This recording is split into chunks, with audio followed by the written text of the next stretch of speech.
예레미야 50장 1절로 10절입니다. 예레미야 50장 1절. 여호와께서 선지자 예레미야에게 바벨론과 갈대아 사람의 땅에 대하여 하신 말씀이라. 너희는 나라들 가운데 전파하라. 공포하라. 깃발을 세우라. 숨김이 없이 공포하여 이르라. 바벨론이 함락되고 벨이 수치를 당하며 모르닥이 부서지며 그 신상들은 수치를 당하며 우상들은 부스러진다 하라. 이는 한 나라가 북쪽에서 나와서 그를 쳐서 그 땅으로 황폐하게 하여 그 가운데에 사는 자가 없게 할 것임이라. 사람이나 짐승이 다 도망할 것임이니라. 여호와의 말씀이니라. 그날 그때에 이스라엘 자손이 돌아오며 유다 자손도 함께 돌아오되 그들이 울면서 그 길을 가며 그의 하나님 여호와께 구할 것이며 그들이 그 얼굴을 시온으로 향하여 그 길을 물으며 말하기를 너희는 오라 잊을 수 없는 영원한 언약으로 여호와와 연합하라 하리라. 내 백성은 잃어버린 양떼로다. 그 목자들이 그들을 곁길로 가게 하여 산으로 돌이키게 하였으므로 그들이 산에서 언덕으로 돌아다니며 쉴 곳을 잊었도다. 그들을 만나는 자들은 그들을 삼키며 그의 대적들은 말하기를 그들이 여호와 곧 의로운 초소이시며 그들의 조상들의 소망이신 여호와께 범죄하였은즉 우리는 무죄하다 하였느니라. 너희는 바벨론 가운데에서 도망하라. 갈대아 사람의 땅에서 나오라. 양떼에 앞서가는 수렴소 같이 하라.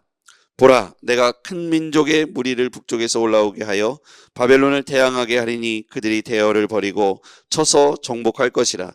그들의 화살은 노련한 용사의 화살 같아서 허공을 치지 아니하리라. 갈대아가 약탈을 당할 것이라. 그를 약탈하는 자마다 만족하리라. 여호와의 말씀이니라. 아멘. 오늘 이 말씀은 역사적으로 보면 바벨론의 패망과 페르시아가 바벨론과의 전쟁에서 승리하고 패권이 바벨론은 멸망하고 이제 페르시아가 주권을 차지하게 되는 그 스토리입니다. 페르시아 고레스 왕 당시의 일이고요. 페르시아 고레스 왕은 포로들을 귀환시켰던 당시에 주변 나라들, 포로가 되었던 사람들을 귀환시키죠. 이때 포로가 되었던 사람, 그 사람 중에 하나가 북이스라엘과 남유다가 있습니다. 이제 그들이 포로의 시기를 떠나서 약 70년의 시기를 떠나서 다시 북이스라엘과 남유다로 돌아와서 그 근원으로 올라가면 원래는 분열왕국 시대 이전에는 솔로몬의 그 왕정 시대였잖아요. 그 위에는 다윗이 있고 그 위에는 사울이 있고요.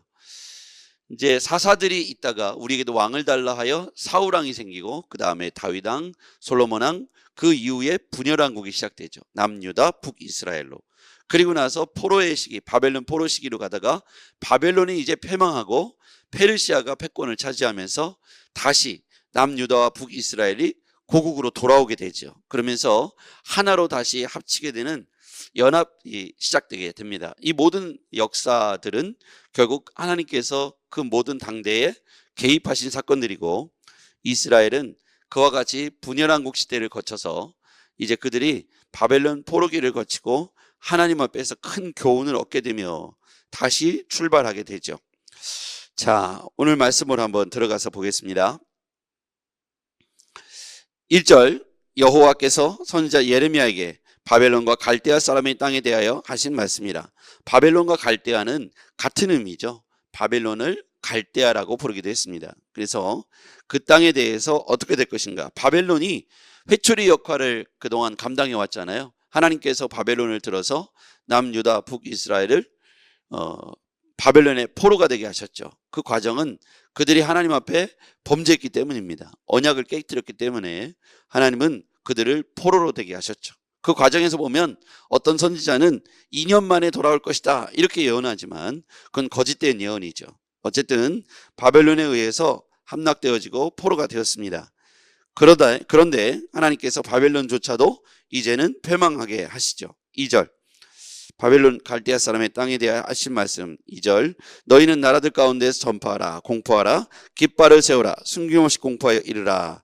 거기서부터 보면 바벨론이 함락되고 벨이 수치를 당하며 무로닥이 부서지며, 벨과 무로닥은 우상을 말해, 신상.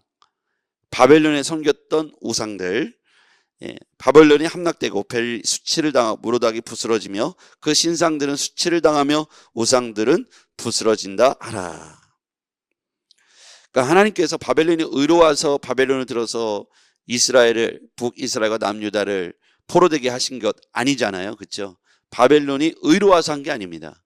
하나님께서 바벨론을 들어서 이스라엘과 그 주변 일대를 평정하신 거죠. 그 이유는 뒤에 나와요. 자, 3절. 이는 한 나라가 북쪽에서 나와서, 이 한 나라가 북쪽에서 나온다. 여기다 밑줄 긋고, 이게 페르시아입니다. 페르시아 고레스 왕 당시에 이런 일이 생겨나죠. 가장 이제 강력한 힘을 갖고 있었던 나라가 패권이 바뀌는 거예요. 바벨론이 아니라 페르시아로 넘어갑니다. 한 나라가 북쪽에 나와서 그를 쳐서 그 땅에서 그 땅으로 황폐하게 하여 그 가운데 사는 자가 없게 할 것입니다. 사람이나 짐승이 다 도망할 것입니다. 4절에 보면 거기 이제 키워드가 나오죠. 여호와의 말씀이니라. 그날 그때에 이스라엘 자손이 돌아오며, 여기 보면 이스라엘이 돌아온다. 돌아오며가 이제 여기에 보면 핵심 단어이죠. 그날 그때에 이스라엘 자손이 돌아오며, 유다 자손도 보면 이스라엘 자손과 유다 자손이 각각 쓰여 있죠. 북이스라엘과 남유다를 의미하는 거고요. 유다 자손도 돌아오되 그들이 울면서 그 길을 가며, 왜 울까? 너무 감격스러워서 그러겠죠. 고통스러웠고요. 그의 하나님 여호와께 구할 것이며, 이제 그들이 그 패망하고 포로로 끌려 얼마나 고생하고 나니까 이제서야 이제 하나님의 은혜가 더 깊어지고 얼마나 귀한지를 깨닫는 거예요. 그의 하나님 여호와께 구할 것이며 그들의 얼굴을 시온으로, 시온에 동그라미 있어요. 이 시온은 예루살렘이 회복될 것을 의미하는 단어예요. 시온으로 향하여 그 길을 물으며, 이 시온으로 향한다는 건 예루살렘. 그러니까 예루살렘은 뭐예요? 상징적으로 이스라엘에게 있어서의 하나님의 임재, 예루살렘. 그러니까 이들이 포로로 끌려간 거는 이들이 하나님 앞에 우상숭배의 죄에 빠졌기 때문에 고통을 겪거나 고난의 현장으로 끌려간 거죠. 그 다음에 시온으로 돌아온다는 건 다시 하나님께로 회복된다는 것을 의미하는 단어예요. 그러니까 북이스라엘과 남유다도 하나가 되고, 시온이라는 의미는 중의적 표현으로 예루살렘, 그러니까 하나님께로 이들이 다시 회복될 것이다 라고 하는 회복의 약속입니다. 아까 거기 보면 울면서 여호와께 구할 것이다. 여러분, 우리가 그럴 수 있잖아요. 우리도 이렇게 바벨론 포로기처럼 고난과 고통을 당할 수 있지 않습니까? 그런데 하나님께서 회복을 해주면 이제 울면서 다시 이제 하나님께로 돌아오는 거예요. 회개하고 다시 신앙생활을 시작하고 다시 하나님께로 돌아오는 것처럼, 여기 이스라엘, 북이스라엘과 남유다도 그와 같았다. 그러니까 우리도 마찬가지죠. 우리도 울면서 하나님께로 다시 돌아와서 회개하고 시온으로 향하여 그 길을 물으며 말하기를 너희는 오라. 잊을 수 없는 영원한 언약으로, 밑줄 그어보세요. 잊을 수 없는 영원한 언약으로 여호와와 연합하라. 이게 이제 그들이 왜 포로되었는가에 대한 명확한 설명이죠. 하나님께서 이거 하시려고 그들을 70년 포로기를 허락하셨다. 인간적으로 보면 고통스럽지만 하나님께서 그들을 돌아오게 하셨기 때문이죠. 영원한 언약으로 여호와와 연합하라. 그러니까 우리가 이렇게 힘들고 고통스러운 시간들을 지날 때 하나님의 의도는 뭐냐? 다시 하나님과 연합하는 거예요. 영원한 언약으로 돌아오고 하나님과 다시 연합하는 것, 이것이 바로 하나님의 의도, 하나님의 섭리와 계획이라는 사실입니다. 그러니까 우리에게 까닭없는 고난이 없는데, 이 고난이 왜 임했는가? 적어도 이 북이스라엘과 남유다에 대해서 이 고난의 의미는 언약으로 돌아오고 또 하나님의 백성으로 연합하라라고 하는 하나님의 의도와 계획이 이 안에 있었다는 거예요. 그러면서 6절 같이 읽어볼게요. 시작. 내 백성은 잃어버린 양떼로다. 그 목자들이 그들을 곁길로 가게 하여 산으로 돌이키게 하였으므로 그들이 산에서 언덕으로 돌아다니며 쉴 곳을 잊었도다. 여기 보면 내 백성은 잃어버린 양떼로다. 이게 누굴 말해요? 내 백성은 이스라엘 말하고 양떼로다. 잃어버린 양떼. 왜 잃어버린 양떼라고 했을까? 하나님은요, 이 잃어버린 양떼, 여러분 양이 사랑스럽잖아요, 그렇죠? 그거에 대한 표현이고, 순진하고 사랑스럽고 아무것도 모르고 갈 길을 어디로 가야 될지 모르고, 양들은 목자의 절대적인 돌봄이 필요하죠. 목자가 어디를 인도하는지에 따라서 푸른 풀밭으로 갈 수도 있고 사막의 음침한 골짜기로 갈 수도 있습니다. 목자가 어디를 인도하느냐에 따라서 쉴만한 물가로 갈 수도 있고 그러면 정말 목이 마라서 죽을 수밖에 없는 사막으로 방황할 수도 있는 것이죠. 그런데 이 목자들이 그들을 곁길로 가게 하여 산으로 돌이키게 했다. 그러니까 곁길이 뭡니까? 하나님의 언약의 백성 여호와와 연합하는 것이 정도라면 곁길은 뭐예요? 가서는 안 될 우상 숭배의 길로 빠져서 곁길로 빠진 거죠. 결국 그들이 그때로부터 방향을 잃고 징계와 고난의 시간들을 겪을 수밖에 없었다는 거예요. 근데 하나님은 양떼를 사랑하시는 궁극적으로 보면 그들의 가장 최고의 목자는 전능하신 하나님이시다. 여호와는 나의 목자시니 내게 부족함이 없으리로다. 그래서 맡겨주신 목자들이 잘못된 길로 인도해서 그들이 우상숭배에 빠지고 죄악에 빠지고 그래서 바벨론의 포로로 끌려가서 모진고초를 겪어야 했습니다. 그런데 목자 되신 하나님께서 그 백성은 나의 양떼로다. 그럼에도 불구하고 너희들은 나의 양떼다. 하나님께서 그들이 유리방황한 것은 목자를 잘못 만나서 그러니 그 백성들을 다시 하나님께로 돌아오게 하신다는 거예요. 자, 그러면서 하나님께서 회복시켜 주시는 이유가 바로 그렇다는 것이죠. 7절 말씀 볼게요. 그들을 만나는 자들은 그들을 삼키며 그의 대적은 말하기를, 이 양떼들을 말하는 거예요. 여호와의 백성들, 이스라엘 민족을 말하는 거죠. 그들을 만나는 자들은 그들을 삼키며 그의 대적은 말하기를 그들의 여호와 곧 의로우신 처소이며 그들의 조상들의 소망이신 여호와께 범죄하였은즉, 곁길로 빠진 얘기하는 거죠. 이렇게 했기 때문에 우리는 그들을 이렇게 학대하고 빼앗고 그들을 삼키고 그들을 때리고 그들을 죽이는 것은 우리는 무죄하다. 왜? 그들이 범죄했기 때문이다. 이렇게 말한다는 거예요. 이스라엘이 이와 같이 하나님 앞에서 범죄했기 때문에 잃어버린 양떼와 같이 이들이 하나님 앞에서 곁길로 빠져서 우상숭배의 죄악에 빠졌고 여호와께 범죄했기 때문에 우리들이 이 민족을 쳐서 빼앗고 죽여도 우리는 무죄하다라고 이런 바벨론이 말한다는 겁니다. 고통의 이유를 말하는 것이죠. 이게 에둘러서 그들의 죄악을 말하는 것이죠. 자, 이렇게 되면 그러나 하나님께서 그들을 바벨론을 멸망시키고 페르시아로부터 바벨론을 빼앗고 그들이 다시 포로에서 돌아와 하나님의 백성으로 회복할 것을 오늘 말씀하고 있습니다. 8절에 보면 너희는 바벨론 가운데서 도망하라. 갈대아 사람의 땅에서 나오라.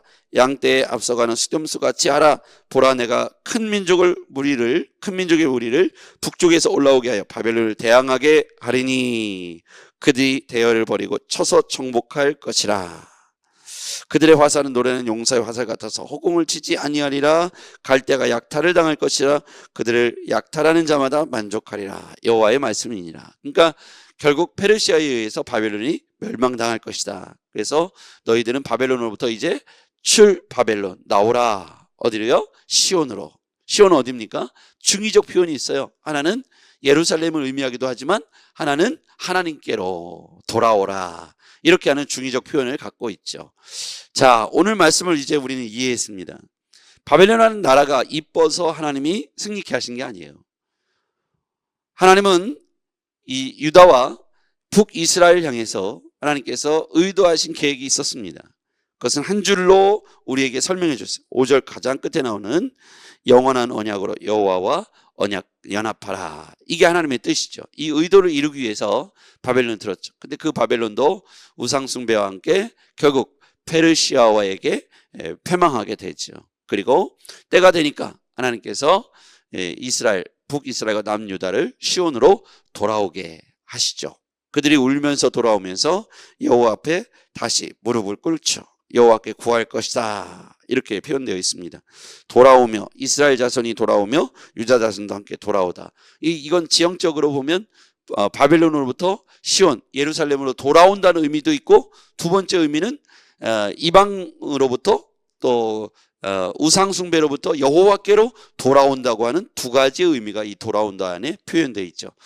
어쨌든 우리가 이 말씀의 교훈으로 보면 하나님이 원하시는 것은, 하나님이 우리를 바라보는 시각은 미움의 감정보다는 불쌍한 양떼로, 내 백성 양떼로다, 이렇게 표현하신 것처럼 아무리 북이스라엘과 남유다가 범죄해도 하나님 볼 때는 길을 잃어버린 양떼로 보시는 거죠. 그래서 그들에게 깨닫게 하시려고 다시 돌아오게 하시고, 이런 과정들을 보게 됩니다. 우리의 신앙생활도 마찬가지죠. 우리도 하나님 앞에서 곁길로 빠질 때가 있습니다. 그때 이게 우리가 곁길이라는 사실을 잘 몰라요. 기도하지 않으면, 성령님께서 일러주지 않으면 내 만족에 빠져서 곁길이라는 사실을 잘 인정하지 않습니다. 그래서 우리는 하나님 앞에서 지금 내가 올바로 살아가고 있는지 말씀 앞에 늘 점검해 볼 필요가 있습니다. 그리고 영적인 리더에게 도움을 받을 필요가 있습니다. 여러분이 잘 못 느껴도 여러분의 영적 리더는 여러분이 어떠한 상태인지 금방 알아볼 겁니다. 그래서 여러분 말씀에 비춰보시고 하나님께 기도해 보시고 영적인 리더에게 점검 받으시면서 훈련 받으시면서 여러분이 하나님과의 동행의 길에서 곁길로 빠졌다면 얼른 속히 회개하고 주님 앞에 들어와서 모든 주권을 하나님께로, 따라하겠습니다. 모든 주권을 하나님께로. 우리의 주권을 내가 갖고 오면 곁길로 빠질 확률이 아주 높죠. 왜냐하면 우리는 눈에 보이는 것, 코에 느껴지는 것, 입에 마시는 것, 귀에 들리는 대로 눈에 보이는 현상을 쫓아서 따라갈 확률이 높은 감각적인 육신의 몸을 입고 있기 때문입니다. 눈에 보기에 좋은 대로 따라가고 귀에 듣기에 좋은 대로 따라가기 때문이죠. 우리는 마음으로 여호와의 말씀을 귀로 듣지만 마음으로 인정하고 입으로 시인하는, 오감각에 의존하지 말고 감정에 의존하지 말고 말씀에 의존하기를 주의 이름으로 축복합니다. 이 마음의 세계, 귀로 듣는 말을 따라가면 교만하고 눈으로 보는 거에 따지면 따라가면 두려울 수도 있고 교만할 수도 있는 거예요. 근데 마음에, 가슴에 새긴 마음의 중심을 두고 그런 것에 연연하지 않고 주님을 주권으로 인정하며 따라가면 곁길로 빠지지 않습니다. 그러니까 우리가 자꾸 곁길로 빠지는 것은 우리가 교만에 빠지거나 눈에 보이는 걸 쫓아가거나 두려움에 빠지기 때문이죠. 여호와 하나님을 의지하고 마음의 중심을 두고 주님의 주권을 인정하면서 오늘도 그렇게 사시기를 주의 이름으로 축복합니다. 하나님은 그걸 깨달으면 마침내 모든 포로에서 돌아오게 하시고 다시 시온에 세우시며 언약의 백성으로 주와 함께 연합하게 될 줄 믿습니다. 그러면 여러분의 가는 길은 하나님이 함께 하시고 동행하시며 지켜주시는 의로운 길이 될 줄 믿습니다. 그런 백성이 되길 주의 이름으로 축복합니다. 기도하겠습니다. 전능하신 아버지 하나님, 우리가 하나님의 백성으로서 의의 자리에 설 수 있도록 축복해 주시옵소서. 예수님의 이름으로 기도하옵나이다. 아멘.